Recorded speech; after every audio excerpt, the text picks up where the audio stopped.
eu estou no Instituto desde 2001, sou responsável pela disciplina de paisagismo, que eu prefiro chamar de arquitetura da paisagem, e é uma coisa que já mudou em alguns documentos dos arquitetos urbanistas, e a gente pretende que consiga também mudar no próprio Instituto.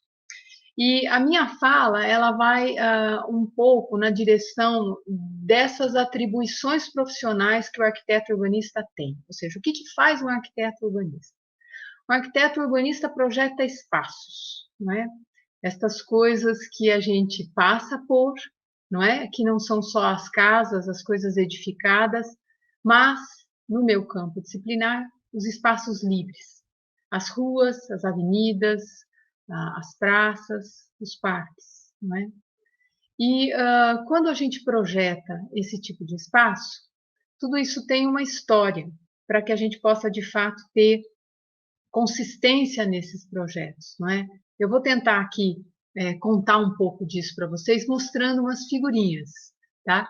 De modo que a gente possa colocar, então, essa história para acontecer a partir de imagens. Então, como eu disse, meu nome é Luciana Bongiovanni Martins Schenck, eu sou formada na FAUSP São Paulo e venho ao longo dos anos me especializando nessas questões de paisagem, né? Vamos começar colocando aqui uma imagem em que eu vou dizer assim para vocês, essa imagem de Cubatão, horrorosamente poluído, é paisagem. Primeiro de tudo que eu queria romper aqui é a ideia de que paisagem é simplesmente o verdejado, o lugar comum que as pessoas têm na cabeça de que paisagem é projeto de jardim. É projeto de jardim também, mas jardim é uma das escalas. Escala é uma palavra que vocês vão ouvir muito no curso de arquitetura e urbanismo, né? Uma das escalas é o jardim, mas uma grande escala, por exemplo, é o parque. No caso aqui, essa paisagem diz respeito a um território que inclui a cidade de Cubatão, mas poderia, por exemplo, também ter como recorte a Serra do Mar, que na descida para o litoral tem encalacrado todo esse parque industrial no meio da mata. Nós vamos voltar a isso, porque se o curso tem como pretensão formar um profissional capaz de lidar com as questões contemporâneas, eu digo a vocês que as grandes questões contemporâneas hoje dizem respeito ao nosso futuro comum, ou seja, o futuro desse planeta e o futuro desse país. É um país continental, muitos quilômetros quadrados, e o processo de ocupação, especialmente relacionado às cidades, ele é muito controverso, principalmente em relação às metrópoles. Como o Marcel já mostrou na apresentação dele, a gente tem muito trabalho para fazer. E esse trabalho inclui uma questão com o morar, que não é só a habitação, não é só colocar um teto sobre a cabeça, mas é de fato constituir um espaço saudável, um espaço onde a gente possa ter lazer, onde a gente possa caminhar, onde a gente possa bicicletar de um jeito bacana, não é? Como vocês podem ver, as nossas opções de desenvolvimento, elas têm sido, de fato, muito complicadas. Ou seja, isso aqui é fruto de planejamento. Os arquitetos, eles planejam e projetam, porque no Brasil a profissão, ela inclui, na verdade, ela tem atribuições bastante diferentes, bastante diversas. Se você vai para o exterior, você faria ou arquitetura, ou urbanismo, que lá se chama planning, por exemplo, nos Estados Unidos, na Europa, a questão do planejamento é uma graduação separada, ou você faria arquitetura da paisagem, que, por exemplo, nos Estados Unidos e na Inglaterra se chama landscape architecture, né? No Brasil, todas essas profissões estão juntas em um curso só, tá? Isso tem ônus e bônus, isso é bom e ruim. É bom porque a gente justamente fica com uma formação muito generalista, muito abrangente, desafiadora, o sujeito de fato chuta com as duas, como diz o outro, mas tem um ônus, ou seja, tem um problema sério. De um modo geral, a gente termina se aprofundando ou se especializando em um perfil, em uma parte da profissão, mas isso não é problema se a gente sempre tiver este olho no todo, não é? Essa perspectiva que está na nossa formação. Isso aqui é o Minhocão em São Paulo. Como vocês podem ver, a questão aqui era circular, era colocar os carros particulares de um lado para o outro. O urbanismo contemporâneo está revendo todas essas posições. E vocês estão no olho do furacão. O arquiteto urbanista hoje é um sujeito que está propondo alternativas de mobilidade, e isso tem um grande impacto na paisagem. Então, vamos ver um pouco mais sobre isso. A questão do nosso futuro comum. Esse campo disciplinar talvez seja o campo disciplinar que mais dialogue com as questões justamente dos documentos da ONU, né, que é a Organização Nacional, que é a Organização Mundial que versa sobre essas questões do futuro, né, de como é que a gente pensa e desenvolve os lugares. E a profissão no Brasil, como eu disse, é a arquitetura e urbanismo, e a arquitetura da paisagem tem uma história. Dentro dessa história, ela começou a projetar, porque a gente tem os documentos provando isso, coisas há muito tempo, relacionadas aos espaços livres. Por exemplo, isso aqui é uma praça na cidade de Siena, e sem dúvida nenhuma ela foi objeto de um projeto. Ela foi uma construção, ela data do medievo, né, de um tempo em que o espaço livre das cidades era disputado a tapa, era ouro em pó. Esse é um lugar de encontro, é um lugar de comércio, né? É um lugar também de lazer, né? E aqui a gente tem, então, o começo dessa história, porque eu mostro para vocês que, de um modo geral, esse campo profissional estava muito ligado aos privilégios, né? Quem é que podia ter um jardim na época que a cidade era daquele jeito, né? Os monastérios, os reis, os nobres. Olha só, isso aqui que eu estou mostrando para vocês é o Jardim de Versailles, né, que é um jardim do Luís XIV, aquele cara do absolutismo que vocês estão estudando para passar no vestibular. Ele tinha um jardinzinho de 3 quilômetros. Esse espaço do privilégio é de um tempo. A gente estuda isso porque na disciplina a gente estuda as interações entre humanidade e natureza. E tem toda uma questão aqui estética, que vocês vão entrar em contato quando vocês vêm para o curso de arquitetura e urbanismo, que tem diálogo com as disciplinas de linguagem, que tem diálogo com as disciplinas de história da arte. E por que a gente, de novo, estuda a questão do passado? A gente estuda o passado justamente para atualizar certas questões. Aquele jardim que eu mostrei para vocês é um jardim do século XVII, do absolutismo. Esse jardim já é um jardim do século XVIII, o chamado jardim inglês. E o bacana disso tudo é que isso aqui é o germe do desenho dos parques que a gente vai ver depois. Então, praça, parque, jardins, ruas, tudo isso diz respeito ao projeto de paisagem. E tem um fio condutor no campo disciplinar hoje, né? São justamente as questões de natureza e cidade, de cultura e artifício versus natureza. Justamente para a gente chegar à conclusão de que não tem uma dicotomia, as coisas são todas uma só. A natureza está nas cidades.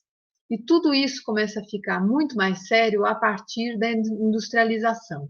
Ou seja, no século XIX, então eu tenho espaços de privilégio, e isso não é uma questão, os arquitetos à época só tinham então trabalho quando eles estavam em contato com as pessoas que tinham muito dinheiro. Tudo isso vai mudar, certo? A partir da industrialização, as cidades vão ficar densas e insalubres. E o advento do parque, primeiro das grandes intervenções urbanas que vão verdejar cidades, como essa em Paris, e do parque, que eu trouxe aqui um dos exemplos mais paradigmáticos, o Central Park em Nova York. Olha a datação dele, ele é de 1857, 58, o projeto, o concurso e depois o projeto mesmo realizado. E ele vem para consolidar esse pedação de natureza dentro da cidade. Esse pedação de natureza, ele aparece dentro das cidades com uma missão. Ele tem uma missão infraestrutural, e quando eu disser infraestrutura, eu estou falando, por exemplo, da água que Manhattan bebeu até outro dia. Isso aqui é o reservatório antigo, e quando o projetador, que se chama Olmsted, fez o projeto desse parque, ele fez um buracão para se ter água para a cidade. E plantou muita árvore em volta, para a qualidade dessa água ser muito boa. Então, vocês vejam que verdejar e guardar a água e drenar a cidade, tudo isso está nos projetos contemporâneos de paisagem. Então, você fala assim, nossa, eu achei que arquitetura e urbanismo fosse basicamente construir casa, apartamento, edifício. Eu estou contando para vocês que pensar questões de infraestrutura urbana contemporaneamente tem a ver com o projeto de praças, ruas arborizadas e parques dentro de uma perspectiva sistêmica. É um sistema que eu estou pensando. Mostro para vocês um exemplo disso em Londres, né? Olha aqui, eu vou dar uma traduzida, né? Infraestrutura verde e espaços ou ambientes livres. Nesse grid, ou esse tema forte do planejamento da Grande Londres, que é esse sistema de espaços livres verdejados, que é a base do planejamento, não só urbano, mas de toda a região da Grande Londres. Então vejam que o tempo presente é um tempo muito ligado a esse campo disciplinar, que, como eu disse, em Londres é um campo disciplinar separado, é uma outra graduação. Mas aqui no Brasil, a gente está junto com a arquitetura e o urbanismo, nós somos, de fato, uma atribuição profissional do arquiteto urbanista. Vou mostrar, por exemplo, como a gente mexe com cartografia. A gente mexe muito com mapa, né? E essas cartografias, elas dizem coisas e a gente costuma fusionar, a gente junta cartografias para pensar processos de planejamento, né? Eu vou mostrar um processinho de planejamento para vocês ficarem com água na boca. É uma cidade na Espanha que se chama Vitoria-Gasteiz e ela é um exemplo. Ela tem mais ou menos o tamanho de São Carlos, 200 mil habitantes, e vocês estão vendo aqui um planejamento de cidade. Olha só que bonito. Tudo que vocês estão vendo verdinho aqui é o sistemão verde dentro da cidade. Isso aqui é a cidade original, muito mais juntinha as construções, depois a cidade conforme ela foi se expandindo, e esse anelzão aqui em volta é a agricultura urbana, ou seja, a comida tem que estar perto do lugar onde eu vivo, a comida plantada organicamente salvaguarda a qualidade da água que a gente vai beber, tudo isso tem que estar ligado a um sistema de rios e riachos que cortam a cidade e também tem reservatórios na parte que faz esse anel. Aqui eu vou juntar a questão dos caminhos, porque esses caminhos eu tenho que ir a pé para o meu trabalho, eu tenho que morar perto do meu trabalho, eu tenho que passar em lugares bonitos, verdejados, conforme eu vou trabalhar. E aí eu mostro para vocês que essa disciplina, ela não mexe só com cartografia, ela faz isso que a gente chama de trânsito de escalas, ela projeta desde o planejamento até o desenho. E aqui eu já estou mostrando não o desenho, mas como os lugares são. Olha a qualidade dessas ruas, olha a qualidade desses percursos. Um arquiteto urbanista desenha essas coisas, todas elas. Também desenha o sistema de parques ao redor de uma cidade. Olha só que bacana. Vou dar um zoom em um deles, para vocês verem que andar de bicicleta aqui é muito bacana, que a salvaguarda das águas, que eu disse a vocês, com o verdejamento em volta, filtra a água e não deixa ela ficar poluída, ruim. Essa é a nossa situação. Em contraponto a tudo isso, o nosso processo de desenvolvimento de cidades foi canalizando os rios e impermeabilizando as cidades. Conforme eu impermeabilizo, eu faço a água que chove lá no alto da montanha, eu faço com que ela chegue rapidinho na várzea, no ponto mais baixo. Então, de fato, nós fomos construindo as nossas enchentes. A imagem da direita é a marginal do Tietê. Está tudo impermeabilizado para todos os lados. Então, é de se esperar que todo janeiro a gente boie. Então, a disciplina, eu vou mostrar São Carlos, a disciplina tem essa perspectiva de mostrar historicamente como a gente foi construindo as nossas enchentes e o nosso conflito com o verde, né? O nosso conflito com a natureza, a nossa perda, porque a gente foi perdendo nesse processo. Só que não tem que demonizar esse pessoal que fez desse jeito. naquele período, como eles associavam as águas às doenças, canalizar e tamponar um rio era justamente progresso, não é? Mas a gente viu que esse processo, isso aqui é uma cartografia da cidade de São Carlos, que eu espero que quem esteja me ouvindo venha a morar para estudar com a gente. Esse processo em São Carlos é igualzinho em São Paulo, é igualzinho em várias cidades. Talvez seja igual à cidade que você mora. A gente vai impermeabilizando e a gente vai construindo a enchente. Essa foto, inclusive, é do professor Marcel, que foi corajoso o suficiente para ir no meio de uma chuva para ver como estava o centro de São Carlos. Isso aqui é o centro de São Carlos cheio. E é uma questão histórica. Veja bem, paisagem é uma questão histórica e paisagem é uma questão política. Por quê? Porque os processos de planejamento, eles estão ligados ao plano diretor. Vocês também vão ver isso em arquitetura e urbanismo. Vocês vão entender como é que é o regramento de uma cidade. Como é que eu faço para a lei se tornar desenho? Como é que a lei constrói a cidade? Né? Como é que a lei desenha a cidade? Então, deixa eu ver. Isso faz parte. Isso que eu ia dizer também. Isso é a minha pesquisa. Eu pesquiso a cidade de São Carlos e venho desenhando com os alunos um sistema de espaços livres para a cidade. Isso aqui é um voo de helicóptero que eu fiz mostrando como é que a cidade vai se construindo. Vocês estão vendo? A gente vai impermeabilizando tudo. A gente vai construindo o terreno inteiro. A gente vai não arborizando as ruas. Uma árvore é uma máquina de evapotranspiração. Ela captura a água, ela umidifica o ar, ela mexe na temperatura, ela torna os caminhos agradáveis. E a gente está dizendo não para tudo isso. Toda a concentração de árvores de São Carlos está muito fora do que seria a área central que eu mostrei a vocês. E quando eu vou para a periferia, eu tenho duas periferias. Eu tenho a periferia do programa Minha Casa Minha Vida, por exemplo, que está colocando um teto sobre a cabeça das pessoas, mas não está constituindo cidade. Então, quando o Marcel disse que o curso tenta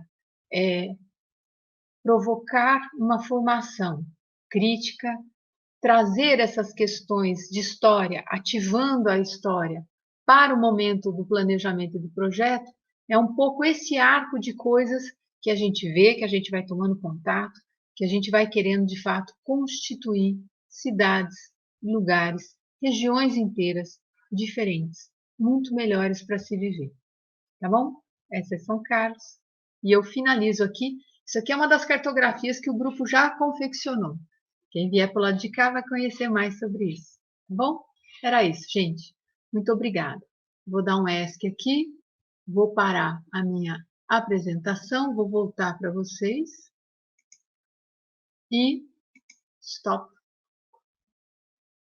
A arquitetura me apaixonou pela ideia de poder se relacionar com sustentabilidade e integração popular. A Camila está nos perguntando como se dá a formação voltada para uma arquitetura verde e o mercado de trabalho hoje em dia. A arquitetura verde é um nome que o mercado dá para essa arquitetura que, como eu disse a vocês, é muito antiga. Tá? É um campo disciplinar que tem mais de 150 anos. Inclusive, a primeira faculdade, graduação de arquitetura da paisagem, é anterior ao primeiro curso de urbanismo, para vocês verem como isso é antigo.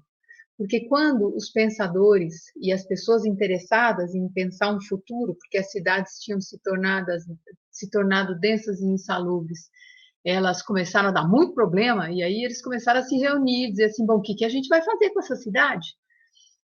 Morreu o marido da rainha Vitória, de cólera. Bom, acho que a gente está precisando de uns espaços livres verdejados para poder fazer essa cidade funcionar, não é? Funcionar em termos de saúde. E a gente vai agregando valor a isso. E o campo disciplinar vem se desenvolvendo e tem muita coisa para contar e estudar. Atualmente, eu penso, pensando inclusive na pandemia, e pensando nas respostas que os países que já voltaram a se abrir têm dado.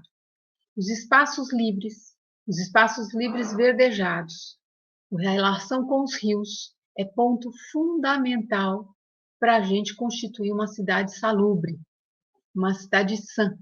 Então, de fato, eu acho que é um bocado do futuro da arquitetura e do urbanismo. É essa profissão que pensa as cidades e pensa os espaços livres e pensa isso não só como um lugar do privilégio.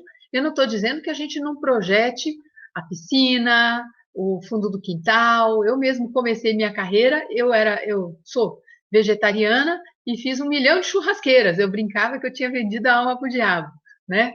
Mas a gente, além de fazer esses espaços, a gente também faz os playgrounds, os lugares da infância, os lugares dos jovens, né? Eu acho que o mercado é um mercado em plena crescendo, né? Uma coisa que está se desdobrando. Para ser muito sincera, eu acho que o futuro ele tinha que estar ligado, por exemplo, aos gestores. Os prefeitos têm que ter na sua equipe de arquitetos pessoas que desenvolvem esse tipo de perspectiva, porque não é só um planejamento, é um planejamento com a paisagem, que vai desde essa cartografia que eu mostrei para vocês, que olha parques, ruas arborizadas e praças, até justamente o desenho desses lugares. Eu brinco com os meus alunos, é desde o momento que eu olho o rio até o momento que eu faço o sujeito tirar o sapato e pôr o pé na água, né? Tem mais alguma pergunta? Obrigada, Maria. Eu agradeço muito.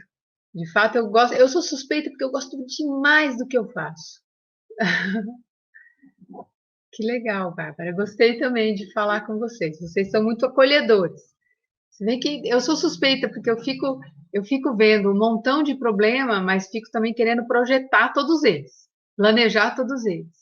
E a gente tem muito cabedal para isso, não é? Eu tenho estado em contato, inclusive, com muitos arquitetos urbanistas da América Latina. E tem uma união linda acontecendo aí. A gente precisa constituir os nossos modelos, desenvolver os nossos modelos. Porque os modelos do exterior são do exterior. A gente tem que criar, por exemplo, toda essa arquitetura verde, que eu prefiro chamar de arquitetura da paisagem, algo para o tempo e espaço brasileiro e para os nossos rios, por exemplo. Os nossos rios são de trópico.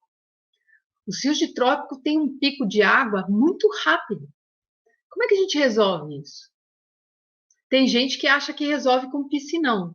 Quando eu digo gente, são as pessoas, por exemplo, que fazem cálculo de vazão, e em geral são pessoas ligadas à engenharia, né? Se faz o cálculo de vazão e se faz um piscinão, que é um concretão ali para receber toda essa água. Mas imagine que eu possa pensar que todo esse cálculo possa ser utilizado de fato em várias lagoas e que isso se torne um espaço de vida. E quando eu digo vida, não é só a vida humana, é a vida da bicharada toda e da fauna e da flora que faz, que consolida um cotidiano diferente. O nosso cotidiano é muito miserável, falta muito, não é? Falta muito para a gente ser de fato feliz coletivamente. É isso que o arquiteto urbanista faz. Sonha e projeta. Que legal, Carol, bem-vinda. Falou? Se alguém tiver mais alguma pergunta, se a gente tem especificação vegetal, a gente tem também, mas em geral em optativas, né? A gente explicou um pouco o curso. Nós temos as obrigatórias e as optativas, a nossa carga horária de paisagem não dá tempo de dar essa questão das especificações de espécie, aí a gente faz algumas optativas. Eu dei uma no semestre passado, quando a gente ainda estava todo mundo junto, foi muito divertido. E que legal. Ah lá, Mafra também está apaixonado pelo curso. Eu também sou suspeita. E aí o bacana é quando a gente faz esse trânsito de escalas. No segundo ano, na disciplina, a gente vê mais praças e ruas, e no quarto ano a gente vê ambiente e parques. Então, e nas optativas a gente trama todo mundo, mistura professores de um tipo, de outro tipo, e faz coisas bem bacanas, né? Acho que é isso, não é? Eu vou. Ah, essa é uma pergunta recorrente. Preciso necessariamente saber desenhar bem para fazer o curso? Olha, eu tenho clareza hoje em dia que não. Eu fui uma pessoa daquele tempo em que você fazia um exame de desenho para entrar na FAO, que foi onde eu fiz o meu curso. Ainda estava engatinhando, o curso aqui em São Carlos estava na sua primeira edição, quando eu prestei USP lá em São Paulo. E teve o exame lá de LA, chamava, né? E eu desenhava, eu gosto muito de desenhar, na verdade, o meu digníssimo esposo é um desenhador, assim, o tempo inteiro, onde ele está, um guardanapo, ele está lá desenhando. E eu também gosto muito de desenhar. Desenhar é uma manifestação, é um jeito de você, é uma linguagem, é um jeito de você se comunicar. Eu acho que isso se desenvolve, tá? Tem um momento em que você parou de desenhar, porque certamente você desenhou quando criança. E, em geral, isso bate com o momento em que a gente é alfabetizado, não é? Essas manifestações que eram não verbais, elas vão sendo emudecidas. E o nosso curso ele tá preparado para fazer você voltar a desenhar, você voltar a se manifestar através dessa linguagem. Porque, por que ela é importante? Porque representar o espaço, para nós, é uma questão. Ou seja, como é que você mostra para as pessoas como é que você quer que aquela praça seja? Né? Eu podia ter colocado alguns desenhos nossos aqui, no meio da apresentação, vocês me perdoem. Eu prometo para todo mundo que na semana de calor a gente já coloca um montão de projeto mesmo nosso com desenhos nossos. Mas não precisa ser bonito. Essa ideia do desenho bonito é que, de algum modo, o curso de arquitetura também ele provoca uma fenda e vai desconstruindo. Vocês vão ver os desenhos da Lina Bobardi, por exemplo, a arquiteta que o Marcel conversou com vocês, ela fazia questão de continuar com um desenho quase de criança. Porque, bom, primeiro porque tem uma história do porquê, né? Ela estava ligada ao movimento moderno, etc, etc. Mas porque o importante é conseguir se manifestar, né? É conseguir se manifestar, é mostrar como é que você quer que aquele espaço se transforme em um lugar. São coisas diferentes, né? O espaço tem um quê mais abstrato e o lugar ele já vai ganhando qualidades, né? Ele vai consolidando esse projeto de experiência. É isso que a gente faz um projeto de uma experiência. Como é que você quer que aquela pessoa caminhe ali? Como é que você quer que a pessoa, que ela seja convidada a sentar naquele banco, enquadrar aquele lugar com um olhar? É muito bacana. Eu sou suspeita, eu gosto.